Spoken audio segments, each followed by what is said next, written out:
নমস্কার সবাইকে, আবারও সবাইকে স্বাগত জানাচ্ছি চ্যানেলে। তো আবারও চলে এলাম একটা নতুন রেসিপি নিয়ে। যদিও বলতে পারেন আজকে একটা ভাইরাল রেসিপি নিয়ে এসেছি, সেটা হচ্ছে ডিম পরোটা। ভীষণ ভাইরাল হয়েছিল, তো জানি অনেকেই বানিয়েছেন, তো আজকে আমি বানাচ্ছি, তো ভাবলাম আপনাদের সাথেও শেয়ার করি। এই ডিম পরোটা কিন্তু আপনারা ব্রেকফাস্ট বা ডিনার যে কোনো সময় বানিয়ে ফেলতেই পারেন। ভীষণ ইজি আর খুব তাড়াতাড়ি হয়ে যায়, খেতেও বেশ ভালো লাগে। তো তার জন্য প্রথমেই একটু ময়দা মেখে নিতে হবে। একটা বোল নিয়েছি, তাতে নিয়ে নিয়েছি কিছুটা ময়দা।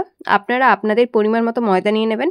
তাতে দিয়ে দিলাম হাফ চামচ নুন আর হাফ চামচ চিনি। ভালো করে শুকনো উপকরণগুলো মিশিয়ে নিলাম। এরপর দেবো সাদা তেল। এখানে আমি মোটামুটি 2 চামচ মতো সাদা তেল দিয়েছি।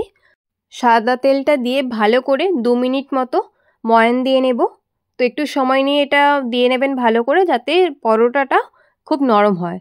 আর ময়দা মাখার কাছেই কিন্তু পরোটা শক্ত বা নরম হয় সেটা ডিপেন্ড করে। তো দেখুন আমি ভালো করে এটাকে ময়ান দিয়ে নিয়েছি। এরপর অল্প অল্প করে জল দিয়ে একটা ডো বানিয়ে নেব। যেমন লুচি বানানোর জন্য বা পরোটা বানানোর জন্য আমরা ডো বানাই, সেই রকমভাবেই অল্প অল্প করে জল দিয়ে ডো বানিয়ে নেব। আমি কিন্তু নর্মাল টেম্পারেচারের জল ব্যবহার করছি, গরম বা ঠান্ডা কোনোটাই নয়। এই পরোটাটা এতটাই টেস্টি হয়, আপনারা একবার বানিয়ে দেখুন। বানালে তারপর বুঝতে পারবেন ঠিক কতটা টেস্টি হয়। ভীষণ সহজ বানানো, আর হাতে একদম সময় কম থাকলে ঝটপট কিন্তু বানিয়ে ফেলতে পারেন। ময়দা মাখা হয়ে গেছে, 5 মিনিট মতো ঢাকা দিয়ে রেখে দেব।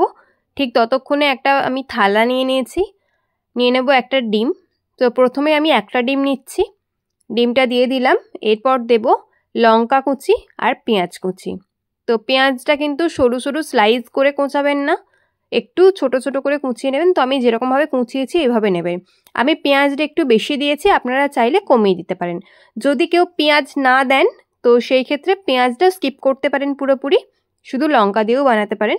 আর যদি বাচ্চা টিফিনের জন্য বানান তাহলে লঙ্কাটা বন্ধ করে দেবেন বা দেবেন না।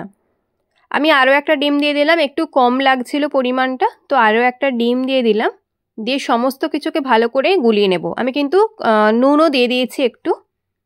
এরপর ভালো করে গুলিয়ে নিয়েছি। এরপর দেবো একটু গোলমরিচের গুঁড়ো, ফ্লেভারটা একটু ভালো আসবে সেই জন্য। দিয়ে ভালো করে এটাকে গুলিয়ে নিচ্ছি।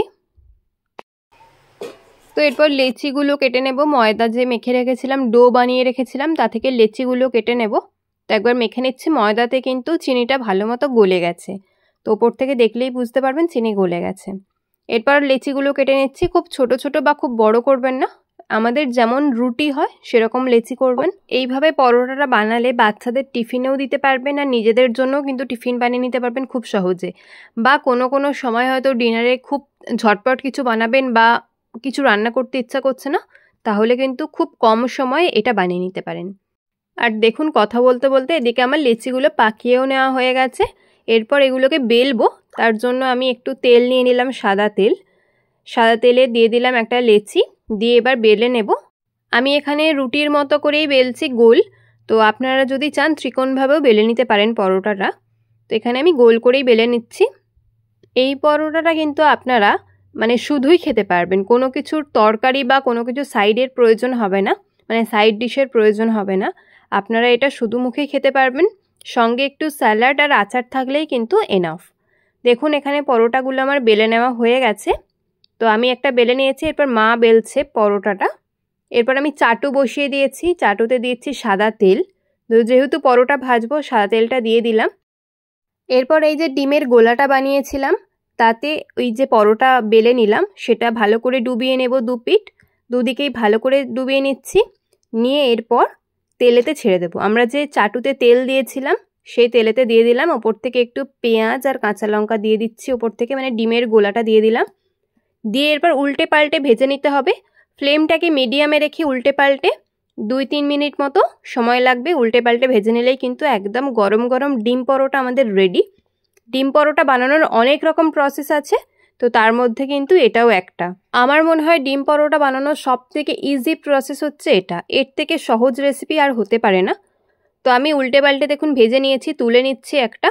এরপর আমি আরও একটা পরোটা একই রকমভাবে ডিমেতে ডুবিয়ে ছেড়ে দিলাম। একই রকমভাবে ওপর থেকে একটু পেঁয়াজ আর কাঁচা লঙ্কার যে মিশ্রণটা আছে ডিমের, সেটা দিয়ে দিলাম। এরপর উল্টে পাল্টে ভেজে নিতে হবে। তাহলে দেখতেই পেলেন কত সহজ এরকমভাবে ডিম পরোটা বানানো। যদি রান্নাটা ভালো লেগে থাকে লাইক, কমেন্ট, শেয়ার করবেন আর চ্যানেলটা সাবস্ক্রাইব করে পাশে থাকবেন। আর একই সঙ্গে যদি কোনো রেসিপি দেখতে চান অবশ্যই আমাকে কমেন্ট করে জানাবেন, আমি শেয়ার করব আপনাদের সঙ্গে। আর সঙ্গে যারা ফেসবুক থেকে দেখছেন তাদের কাছে অনুরোধ, পেজটা ফলো করে পাশে থাকবেন। অবশ্যই কমেন্ট করে জানাবেন কেমন লাগলো, আর কী রেসিপি দেখতে চান অবশ্যই আমাকে জানাবেন। আর দেখুন আমার কিন্তু এখানে ডিম পরোটা রেডি। আমি কোনো তরকারি নিইনি, সঙ্গে একটু স্যালাড, মানে পেঁয়াজ ছিল আর কাঁচা লঙ্কা, শসাটা ছিল না সেই জন্য দিতে পারিনি। আর একটু আচার নিয়েছি। এটা কিন্তু ভীষণ নরম হয়, মানে হাতের মুঠোর মধ্যে চলে আসবে, এতটাই নরম। বাচ্চাদের টিফিনে দিলেও কিন্তু বাচ্চাদের খেতে কোনো রকম কোনো অসুবিধাই হবে না, এতটাই নরম থাকে পরোটাটা। মানে 2-3 ঘন্টা পরেও যখন খাবে পরোটা কিন্তু একদম নরম থাকবে।